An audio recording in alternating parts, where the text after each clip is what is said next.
दोस्तों, हैदराबाद के अंदर पूरे 400 एकड़ में फैले इस महान जंगल को रातों रात पूरी तरह से नष्ट कर दिया गया। और अगर आपके पास 2 मिनट है तो इस वीडियो पूरा जरूर देखें। दरअसल बात ऐसी है, रात का समय था और पूरा हैदराबाद सो रहा था, लेकिन तभी शहर के अंदर अचानक पक्षियों और जानवरों की चिल्लाने की आवाज आनी शुरू हो जाती है और सभी जंगल में बसने वाले जानवर और पक्षी शहर की ओर भागने लग जाते हैं और पूरे जंगल में चीखों पुकार मच जाती है। जानवरों की यह सब देख रात के समय अचानक जंगल के नजदीकी इलाकों में भगदड़ मच जाती है। यह देखने के लिए आखिरकार इतने सारे जानवर शहर की ओर क्यों भाग कर आ रहे हैं।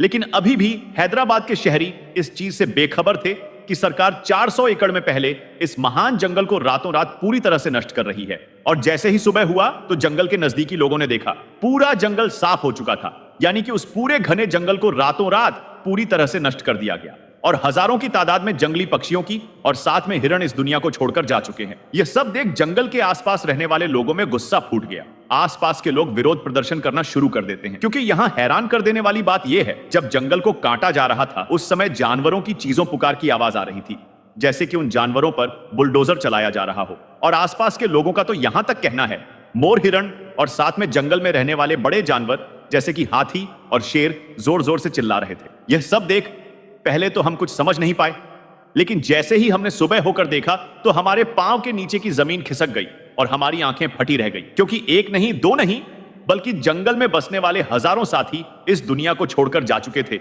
और उसी के साथ में कम से कम कर से 5 शेर, वो भी जेसीबी के नीचे आके इस दुनिया को छोड़कर जा चुके थे। दोस्तों, अगर ऐसे ही चला रहा तो आने वाले समय में इस धरती पर पेड़ पौधों की ओर जो ये सभी जानवर हैं धीरे धीरे विलुप्त होते चले जाएंगे। इसीलिए हम सभी लोगों को इस जंगल कटाई अभियान के खिलाफ आवाज उठानी होगी। लेकिन अच्छी बात यह है, जंगल के आसपास के लोगों के विरोध प्रदर्शन से इस जंगल की कटाई फिलहाल के लिए रुक चुकी है। बाकी दोस्तों, आप इस पूरे मामले को लेकर क्या सोचते हैं, कमेंट करके जरूर बताएं। क्या जंगल को काटना चाहिए या फिर नहीं? और उसी के साथ में इस वीडियो को ज्यादा से ज्यादा शेयर करें